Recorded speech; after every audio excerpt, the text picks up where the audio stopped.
सावधान, ये सिर्फ एक कहानी नहीं है। काली हवेली पार्ट 2 देखने से पहले एक बार सोच लो, क्या तुम सच जानने के लिए तैयार हो? क्योंकि जो इस हवेली में छुपा है वो पार्ट 1 से ही शुरू होता है, और जिसने भी काली हवेली पार्ट 1 नहीं देखा उसे पार्ट 2 में सिर्फ डर ही नहीं, कुछ और भी महसूस होगा।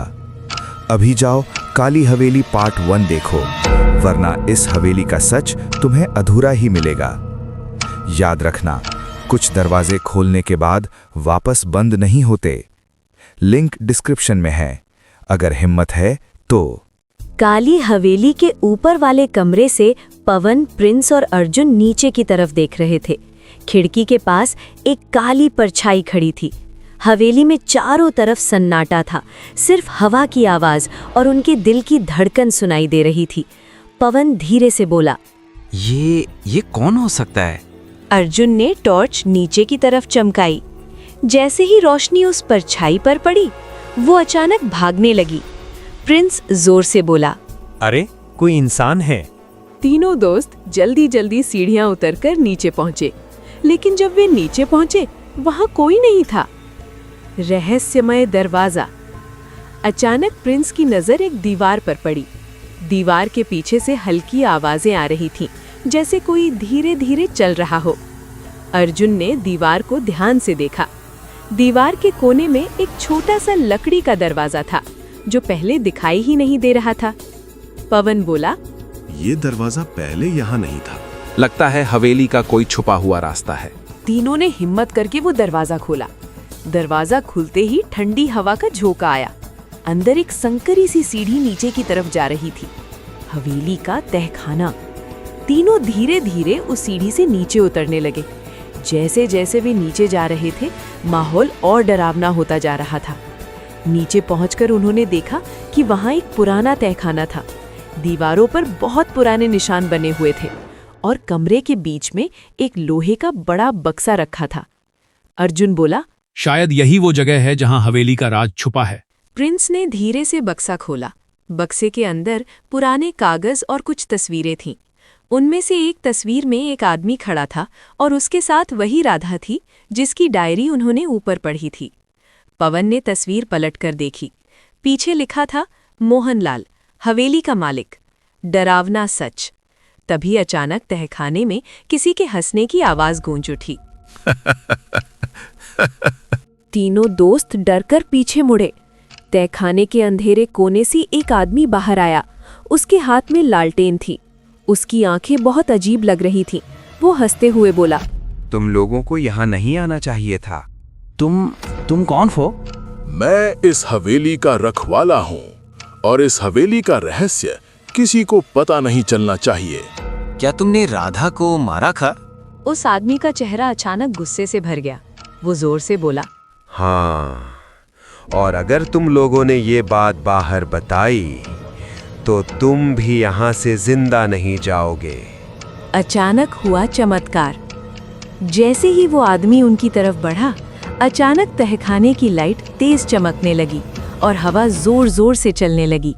अचानक उनके सामने राधा की आत्मा फिर से दिखाई दी। उसकी आंखें इस बार गुस्से से लाल थीं। वो उस आदमी की तरफ देखकर बोली, अब तुम्हारा सच सबके सामने आएगा। तहखाने में अचानक चीजें अपने आप हिलने लगी। नहीं, मुझे माफ कर दो, मुझसे गलती हो गई। लेकिन राधा की आत्मा धीरे धीरे उसकी तरफ बढ़ रही थी, और पवन, प्रिंस और अर्जुन डर के मारे एक कोने में खड़े सब देख रहे थे। काली हवेली के तहखाने में डरावना माहौल था। पवन, प्रिंस और अर्जुन एक कोने में खड़े थे, और सामने का नजारा देखकर उनके रोंगटे खड़े हो गए थे। राधा की आत्मा धीरे धीरे उस आदमी की तरफ बढ़ रही थी। वो आदमी डर के मारे कांप रहा था। वो घुटनों के बल गिर गया और बोला, मुझे माफ कर दो राधा, मैंने लालच में आकर ये सब किया था। ये आदमी सच में कौन है? तभी राधा की आत्मा बोली, इसका नाम मोहनलाल है, ये मेरा चाचा था। तीनों दोस्त हैरान रह गए।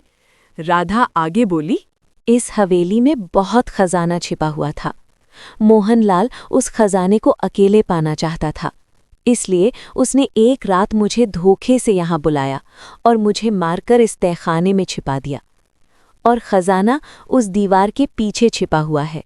अर्जुन ने टॉर्च से दीवार को देखा। दीवार पर एक पुराना लोहे का हैंडल लगा हुआ था। प्रिंस ने हिम्मत करके वो हैंडल खींचा। अचानक दीवार धीरे धीरे खुलने लगी। घर। दीवार के पीछे एक छोटा सा कमरा था। उस कमरे में सोने के सिक्के, पुराने गहने और बहुत सारे खजाने के बक्से रखे थे। पवन की आंखें आश्चर्य से बड़ी हो गई। इतना सारा खजाना! लेकिन तभी राधा की आत्मा बोली, ये खजाना ही मेरी मौत की वजह बना। मोहनलाल खजाना देखकर फिर लालची हो गया। वो धीरे धीरे खजाने की तरफ बढ़ने लगा। वो बोला, ये सब मेरा है, सिर्फ मेरा। लेकिन जैसे ही उसने सोने के सिक्कों को छुआ, अचानक तेज हवा चलने लगी। तहखाने की दीवारें हिलने लगी। राधा की आत्मा गुस्से में बोली, तुम्हारे लालच ने मेरी जिंदगी खत्म कर दी, अब तुम्हें सजा मिलेगी। अचानक खजाने का एक बड़ा बक्सा अपने आप गिर गया। मोहनलाल डर के मारे पीछे हट गया। वह भागने की कोशिश करने लगा, लेकिन तहखाने का दरवाजा अपने आप बंद हो गया। सच सामने आया। मोहनलाल डरकर रोने लगा। मुझे माफ कर दो, मैं सब सच बता दूंगा। प्रिंस ने तुरंत अपना मोबाइल निकाला और उसकी बात रिकॉर्ड करने लगा। मोहनलाल बोला, हाँ, मैंने ही राधा को मारा था। मैं खजाना अकेले चाहता था, इसलिए मैंने उसे धोखे से यहाँ बुलाया और मार दिया। जैसे ही उसने सच कबूल किया, राधा की आत्मा शांत होने लगी। उसके चेहरे से गुस्सा धीरे धीरे खत्म हो गया। वो पवन, प्रिंस और अर्जुन की तरफ देखकर बोली, तुम लोगों ने मेरी मदद की, अब मेरी आत्मा को शांति मिल सकती है। अंतिम पल। अचानक तहखाने में हल्की रोशनी फैल गई। राधा की आत्मा धीरे धीरे हवा में ऊपर उठने लगी। वो मुस्कुराकर बोली, धन्यवाद, और फिर वो धीरे धीरे गायब हो गई। तहखाने में फिर से सन्नाटा छा गया। अगली सुबह होते ही पवन, प्रिंस और अर्जुन गांव के लोगों और पुलिस को लेकर हवेली में आए। मोहनलाल को पुलिस ने गिरफ्तार कर लिया और हवेली में छिपा खजाना सरकार को सौंप दिया गया। गांव के लोग हैरान थे। उन्हें समझ आ गया कि हवेली में जो आत्मा थी वो बुरी नहीं थी, वो सिर्फ न्याय चाहती थी। कहानी का अंत। उस दिन के बाद काली हवेली का डर खत्म हो गया। गांव के लोग अब वहां जाने से नहीं डरते थे और पवन, प्रिंस और अर्जुन की बहादुरी की कहानी पूरे गांव में मशहूर हो गई। लेकिन कुछ लोग कहते हैं कि कभी-कभी रात के समय हवेली के पास हल्की सी सफेद रोशनी दिखाई देती है, जैसे कोई आत्मा दूर से धन्यवाद कह रही हो। तहखाने में सब कुछ शांत हो चुका था। मोहनलाल का सच सामने आ गया था और राधा की आत्मा को शांति मिलती हुई लग रही थी। लेकिन उस रात की कहानी अभी पूरी तरह खत्म नहीं हुई थी। पवन, प्रिंस और अर्जुन तहखाने से बाहर निकलकर हवेली के बड़े कमरे में आ गए। बाहर अभी भी गहरी रात थी। आसमान में काले बादल चल रहे थे और कभी-कभी बिजली चमक रही थी। हवेली के टूटे हुए खिड़की से ठंडी हवा अंदर आ रही थी। पवन ने धीरे से कहा, मुझे लगता है अब हमें यहाँ से निकल जाना चाहिए। हाँ, लेकिन सुबह होने का इंतजार करना पड़ेगा। अभी बाहर बहुत अंधेरा है। तीनों दोस्त हवेली के एक कोने में बैठ गए। रहस्यमय आवाज। कुछ देर बाद अचानक हवेली के अंदर फिर से अजीब आवाजें आने लगी। ठक ठक ठक। अर्जुन ने डर कर कहा, क्या मोहनलाल वापस आ गया? लेकिन मोहनलाल तो तहखाने में बंद था। आवाज धीरे धीरे पास आती जा रही थी।